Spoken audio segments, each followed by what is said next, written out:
जिस देश के नेता मादरचोद हो, वो देश क्या तरक्की कर पाएगा। अभी 26 इंसान को मारा गया कश्मीर में, इस घटना का कौन जिम्मेदार होगा। कहा जा रहा है कि जितने भी व्यक्ति को मारा गया है, वो व्यक्ति को पैंट खुलवाकर और पूछ कर मारा गया है कि तुम हिंदू हो या मुसलमान।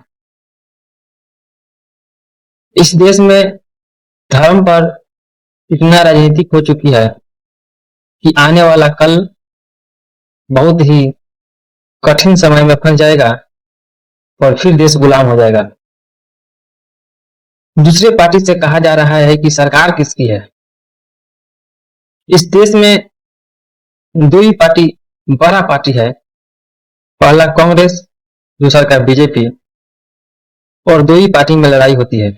अभी वर्तमान में बीजेपी की सरकार है और 26 इंसान को मार दिया गया है।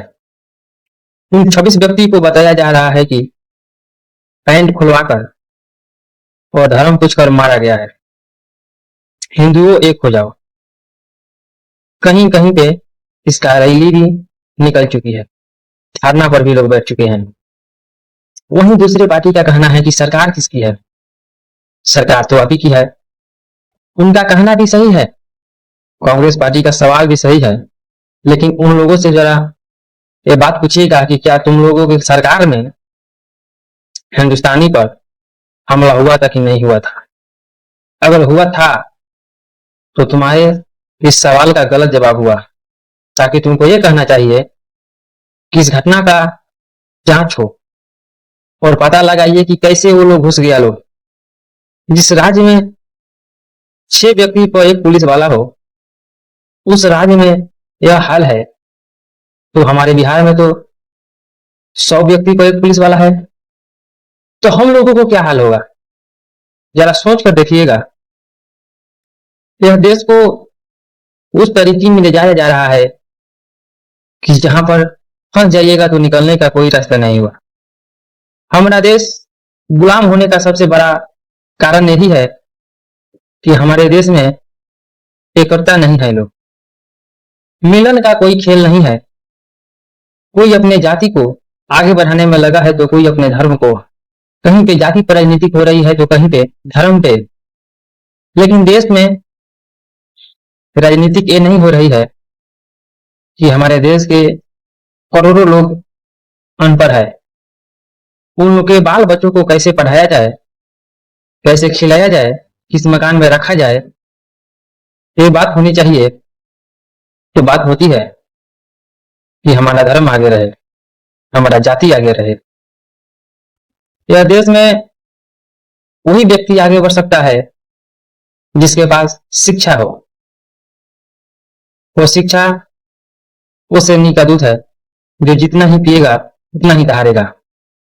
तो यह देश में जब शिक्षा को 18% टैक्स लगाया जा रहा है तो वो व्यक्ति पढ़ेगा नहीं पढ़ेगा, आगे चलकर वही धर्म पर, जाति पर, मंदिर पर, मस्जिद पर सवाल करेगा।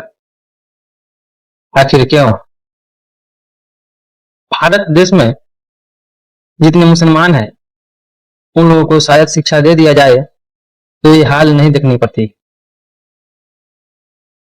एक एयरपोर्ट को बनाने में कई साल लग जाता है, एक प्लेन को उड़ाने में कई किताबें पढ़नी पड़ती है।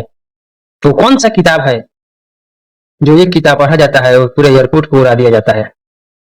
वो कौन सा किताब है? लाइए वो किताब हमारे ही देश में हमारे ही बच्चे पढ़ेंगे और वो तरकीब आप पर निभाया जाएगा। हमारी बात को ध्यान से सुनिएगा। अगर हम गलत कहें तो कमेंट में उत्तर दीजिएगा, हम क्या करें। इस मुद्दे पर अगर बोलते हैं तो कुछ लोग वो हमें कहते हैं वो कहना नहीं चाहिए। चलिए, हमारी सबसे बड़ी मुद्दा यह है कि इस घटना को जांच हो और कार्रवाई हो ताकि ऐसी घटना दोबारा ना हो। ऐसी घटना जब होती है तो बहुत लोगों को रूह कांप जाता है कश्मीर में जाने का। फिर कैसे कोई जाएगा कश्मीर? हमारे बिहार का तो बहुत लोग कश्मीर में रहता है लोग, फिर वो व्यक्ति जब बिहार चले आएगा तो फिर वहाँ का काम कौन करेगा।